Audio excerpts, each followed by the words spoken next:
Et un jour, eh bien, voilà, il a voulu préparer des enfants à la broche, avec du persil dans les oreilles et dans les narines. Et moi, je me suis enfoui. Je me suis enfoui en emportant juste mon chapeau. Mais avec ce chapeau, je peux me nourrir partout. Comment, me direz-vous?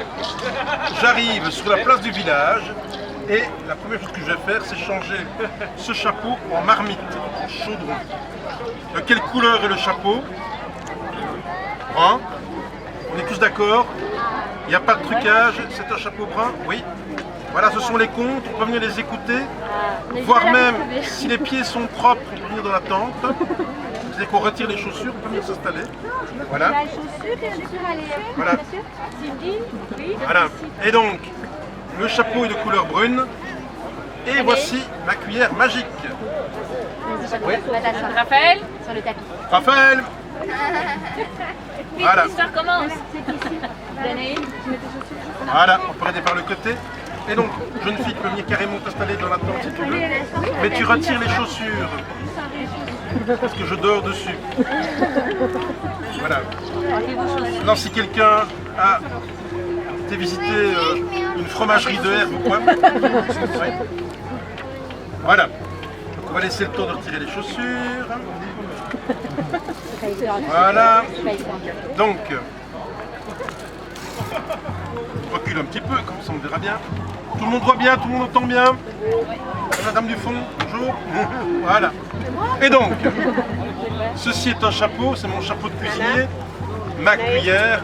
J'étais cuisinier dans la cuisine d'un ogre.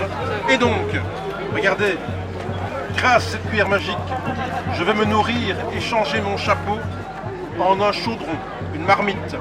De quelle couleur est le chapeau? Brun. De quelle couleur est la marmite? Brune. Et donc j'ai réussi mon tour de magie. Et le mec qui joue la cornemuse n'a rien compris. Voilà, alors c'est pas une marmite vide qui va me nourrir. Je la dépose, je la remplis d'eau et je vais y mettre un caillou. Un deuxième caillou. Et, oh mais monsieur, retirez votre casquette. Un troisième caillou. Grâce à cette eau bouillante et à ces cailloux, je fais de la soupe aux cailloux. Et je touille. Et je mélange, viens Didier, c'était pour toi que je le racontais. Et je mélange, et je touille, c'est la soupe aux cailloux. Voilà. Et donc, pendant que je touille dans ma soupe aux cailloux, il y a un peu comme vous, les gens du village qui viennent voir. Qu'est-ce que vous faites, monsieur? Je fais de la soupe aux cailloux. Pour en avoir, si vous mettez un ingrédient dans la marmite. Et c'est là qu'une petite fille un peu comme toi, il met un petit peu du sel. Je veux du sel? Pas trop, hein. Voilà, super. Et je touille, et je mélange, et je mélange, et je touille, et je touille, et je... Et enfin je goûte. C'est bien meilleur avec du sel, mais on pourrait mettre des légumes aussi. Qu'est-ce que vous connaissez comme légumes? Voilà. Tu connais des légumes, ton loulou? Des champignons, très bien. Ah, tu peux les mettre dans la marmite. Voilà. Et quoi d'autre? Voilà. Champignons, monsieur. Des courgettes, très bien. Et toi, tu rigoles, Tom. Je sais que tu rigoles. Des aubergines. On ne voit pas le monsieur qui a rajouté les courgettes. Non? Oui? C'est ça que tu rigolais. Et quoi d'autre? Qu'est-ce qu'on veut mettre comme légumes? Des carottes, des radis, des tomates. Les tomates dans la marmite, pas sur l'artiste, s'il vous plaît. Des céleris. Des céleris. Quoi d'autre encore? Et je touille et je mélange. Comment? Des pommes de terre pour épaissir. Et des haricots pour terminer. Alors il y a une dame qui arrive avec son GSM. Voilà, non c'est pas grave. Et qui amène une poule toute plumée avec les pattes et la tête en moins. Dans la soupe aux cailloux.